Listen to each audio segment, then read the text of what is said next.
Bismillahirrahmanirrahim. Assalamualaikum warahmatullahi wabarakatuh. Saya Egy Sujana Mastal, owner dari Egy Sujana Channel. Insya Allah cerdas, berani, dan militan. Insya Allah. La haula wa la quwata illa billah. Dalam perspektif kemerdekaan, saya ingin meluruskan pemahaman bangsa ini yang keliru. Menurut saya, 17 Agustus itu bukanlah kemerdekaan untuk republik atau rakyat Indonesia. Jadi di dalam pengertian itu, dirgahayu yang benar pada 17 Agustus itu adalah dirgahayu bangsa Indonesia. Belum ada rakyat Indonesia, belum ada negara Indonesia, belum ada struktur pemerintahan waktu itu. Jadi mengacu ke 1928, Sumpah Pemuda, satu bangsa, bangsa Indonesia. Itu yang diakui. Jadi dirgahayu 17 Agustus, dirgahayu bangsa Indonesia. Baru 18 Agustusnya ada presiden, ada wakil presiden, diatasnamakan oleh Soekarno-Hatta. Itu baru bisa menyebut republik. Sebelum itu tidak bisa. Ini penting sebagai satu pemahaman bangsa menurut hemat saya secara ilmu hukum.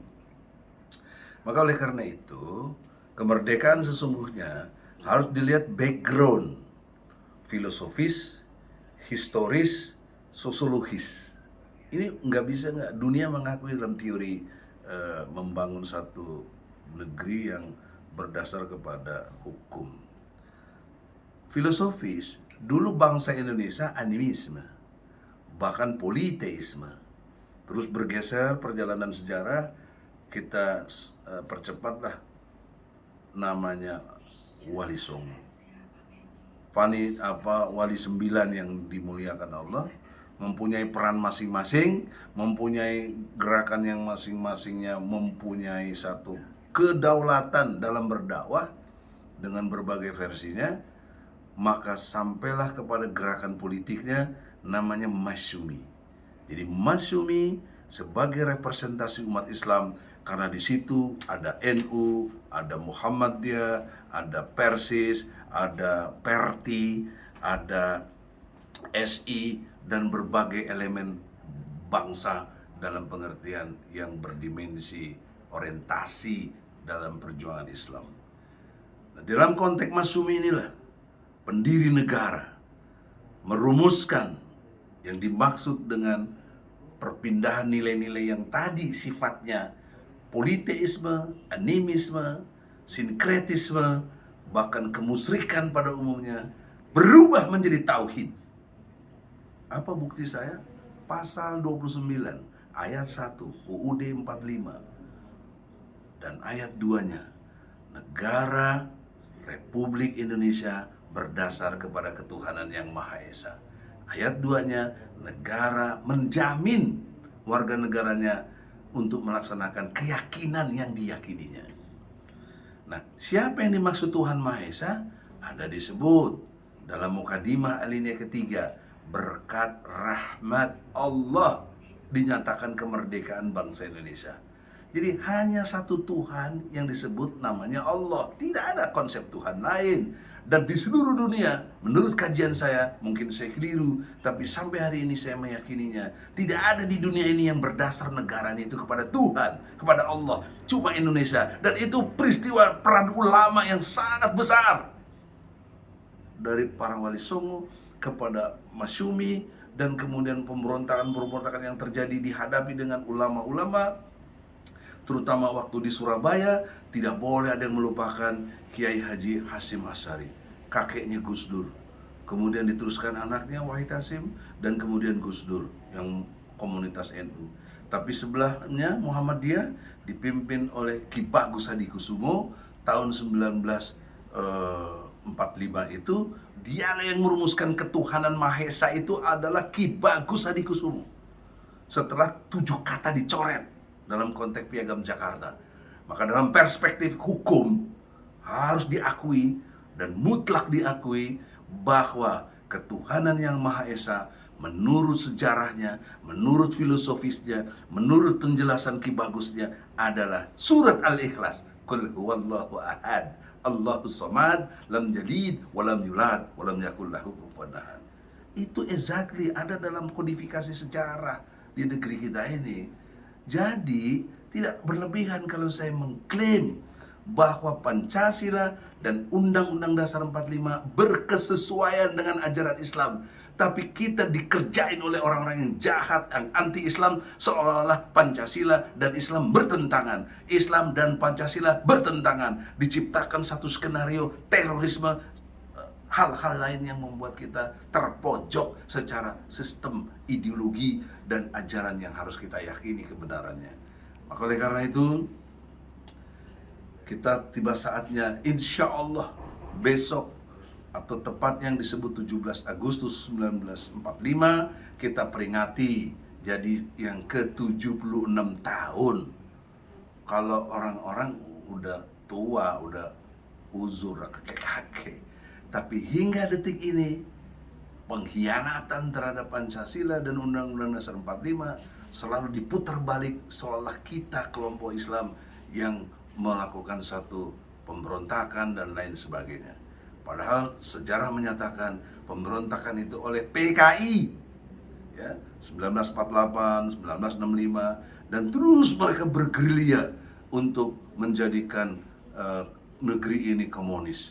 Ya, bisa saja namanya tetap NKRI, Negara Komunis Republik Indonesia. Bisa NKRI juga.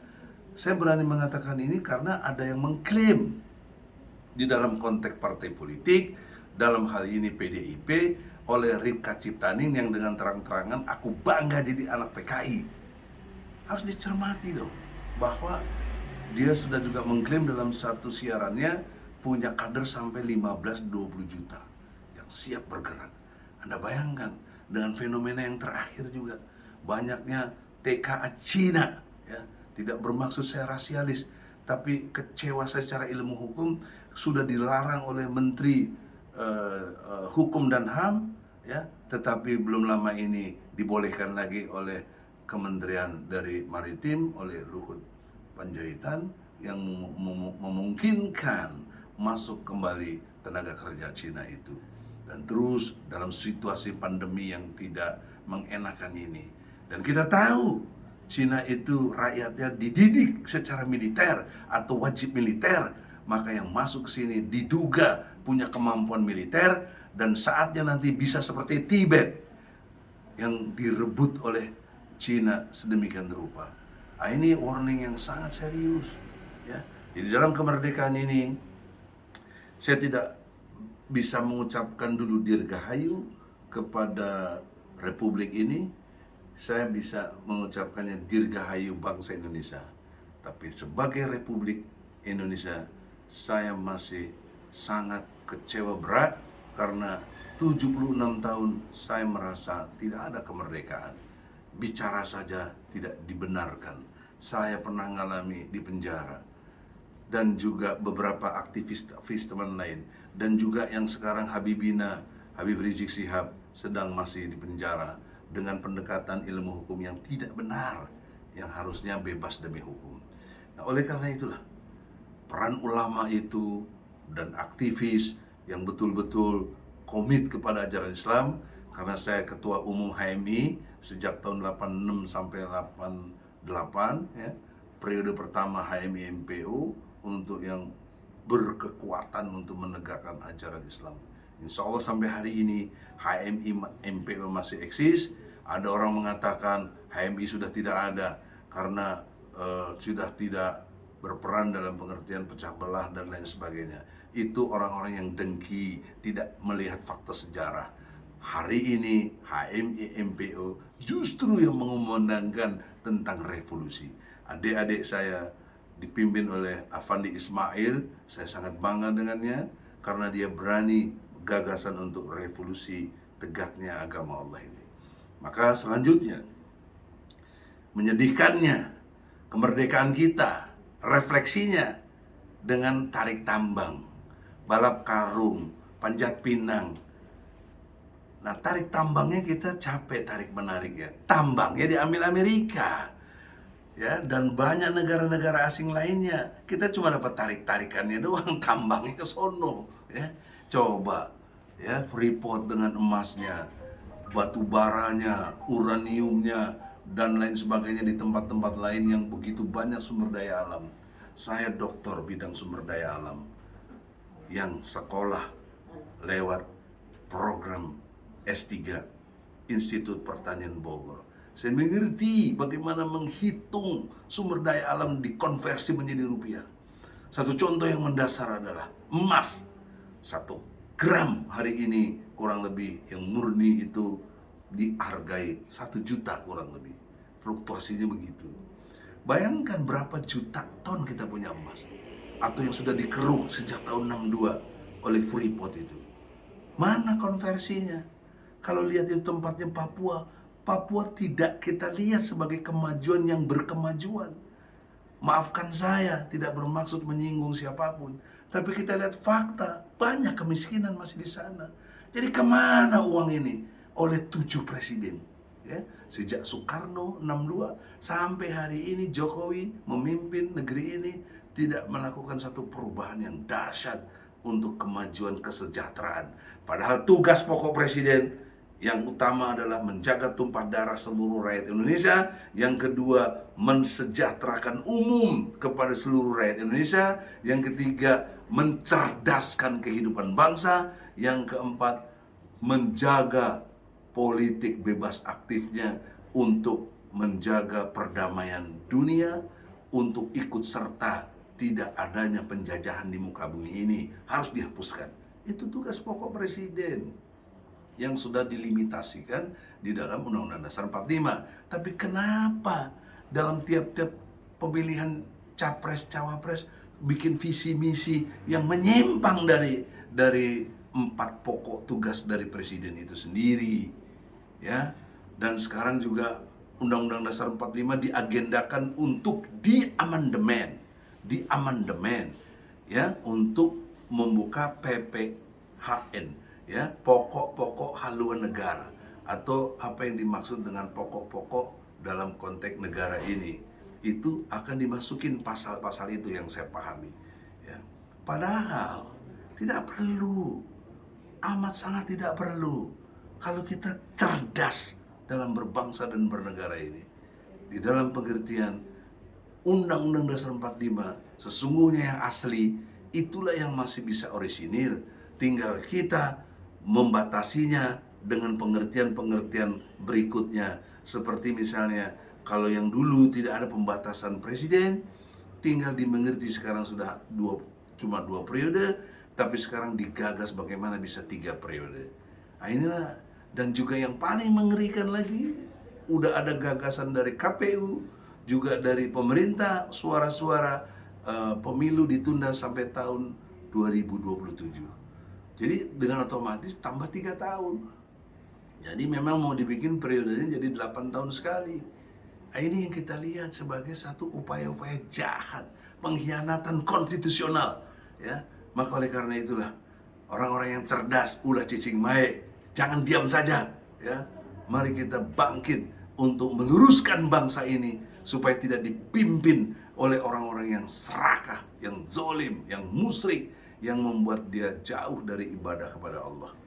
Maka dalam kesempatan Dirgahayu bangsa Indonesia, saya tetap menyemangati bahwa kita menurut lagu Indonesia Raya pun juga bangunlah jiwanya, bangunlah badannya. Jiwa dulu, jiwa di sini adalah iman dan takwa. Jadi visi saya dalam konteks Undang-Undang Dasar 45, Indonesia kalau mau menjadi superpower adalah iman dan takwa sebagai satu pokok dasar untuk tegaknya negara Republik Indonesia ini. Kemudian programnya ASI, Al-Quran, Salat, Infak, ASI. Dasarnya surat Fatir ayat 29, yang mana harus kita rumuskan membaca selalu Al-Quran, menjaga sholat karena tercegah keji dan mungkar. Bayangkan kalau seluruh rakyat Indonesia terjaga sholatnya, otomatis terjaga keji dan mungkar, otomatis kriminalitas itu turun. Hari ini problem seriusnya kriminalitas kita meningkat amat sangat tajam. 2 menit sekali terjadi pencurian, 4 jam sekali terjadi perkosaan. Bayangkan saudara. Dan sekarang wanita-wanita atau anak-anak perempuan kita sudah diragukan originalitas dalam arti virginnya sudah tidak virgin lagi karena mereka sudah bergaul dengan bebas. Itu siapa yang tanggung jawab? Kemana para ulama? Ya, saya bukan ulama, saya bukan ustadz, saya advokat, saya mengadvokasi ini. Makanya saya bentuk TPUA, Tim Pembela Ulama dan Aktivis, dengan maksud tujuan yang murni, yang bersih, tegakkan agama Allah. Maka sejalan dengan kemerdekaan ini, saya berharap seperti PPKM henti sampai hari ini. Saya belum ada dengar penjelasan apakah dilanjutkan. Tapi diduga tidak lanjut karena ada 17-an. Amat aneh nanti setelah 17-an lanjutin lagi PPKM. Kan ini main-main ini. Sengaja hanya untuk menista rakyat. Rakyat tertindas, rakyat tidak bisa bergerak. Dan kemudian dia happy-happy dengan segala sandiwara yang mengerikan dan menjijikkannya itu. Maka untuk itu daya protes saya konstitusional, saya gugat Jokowi, saya gugat konteks yang kepada DPR untuk datanglah di pengadilan, kita berdiskusi, kita berargumentasi, kita dialog. Kalau Anda benar, jelaskan apa yang Anda benar. Kalau kami benar, sudah menuduh Anda adalah pembohong, Anda adalah telah melakukan satu pengkhianatan terhadap konstitusi, kita buktikan di pengadilan. Begitu juga DPR, disfungsional dengan adanya pengawasan yang tidak punya kualitas kepada presiden. Hingga detik ini, presiden tidak pernah dipanggil oleh DPR, tidak pernah. Ya. Lalu apa kalian punya fungsi mengawasi jalannya pemerintahan? Tidak ada. Ya. Nah, untuk itulah. PPKM tanggal 23 perpanjang. Dalam pengertian itu, kita mendengar baru tadi PPM diperpanjang sampai tanggal 23, ya. Itu satu kondisi objektif yang mengerikan. Bagaimana di tengah PPKM Jokowi melakukan bagi-bagi sembako di Grogol. Nanti kalau ada klaster Grogol gimana pertanggungjawaban Jokowi? Besok juga tetap ada perayaan misalnya 17-an. Kalau ternyata ada yang terpapar bagaimana tanggung jawabnya? Padahal sedang situasi PPKM. Jadi inilah anekdot negeri kita ini, kita harus sudahi dengan kecerdasan dan keberanian dan militansi untuk tegaknya ajaran Islam dan juga Pancasila, Undang-Undang Dasar 45 berkesesuaian, maka harus saling melengkapi untuk tegaknya agama Allah ini. Semoga bangsa Indonesia dirahmati oleh Allah dan kemudian rakyatnya beriman dan bertakwa, baru kita akan menyebut atau menyambut rakyat yang beriman dan bertakwa inilah layak untuk Allah berikan kesenangan dunia dan akhirat. Begitulah janji Allah dalam surat Al-A'raf ayat 96. Jadi kalau kita takwa dan beriman dan takwa kepada Allah, Allah datangkan berkah, barokatin fi samawati wa ma fil ardh. Allah datangkan berkah dari langit dan bumi. Bumi ada apa? Sumber daya alam. Langit ada banyak segala sumbernya. Ada angin, ada tenaga matahari, ada petir, ada itu sumber daya. Ya. Maka Allah akan kasih berkah kepada rakyat Indonesia, manakala rakyat Indonesia iman dan takwa. Lihatlah Brunei, tetangga kita. Dia iman dan takwa, dia berlakukan syariat Islam, dia berlakukan Al-Quran, aman. Relatif tidak ada COVID, apa di sana nggak pernah kita dengar. Dan sejahtera, semuanya masing-masing rakyatnya amat sangat sejahtera. Tempat lain, Qatar juga sejahtera, Kuwait dan beberapa Timur Tengah lain yang sejahtera, dahsyat sekali. Ya. Oleh karena itu, percayalah kepada Allah dan Rasulnya, kita beriman dan bertakwa kepadanya, kita bersalawat kepada Rasulullah. Allahumma sholli ala Sayyidina Muhammad wa ala alihi Sayyidina Muhammad. Insyaallah la ilaha illallah Muhammad Rasulullah negeri Indonesia yang berdasar kepada negara tauhid akan dimakmurkan oleh Allah. Tergantung presiden dan DPR-nya. Makanya kita gugat, dan Anda tahu diri, kalau tidak sanggup mengundurkanlah diri. Ya. Kecuali Anda kepala batu, sok jago, maka nanti hukum Allah akan berjalan mengazab kalian.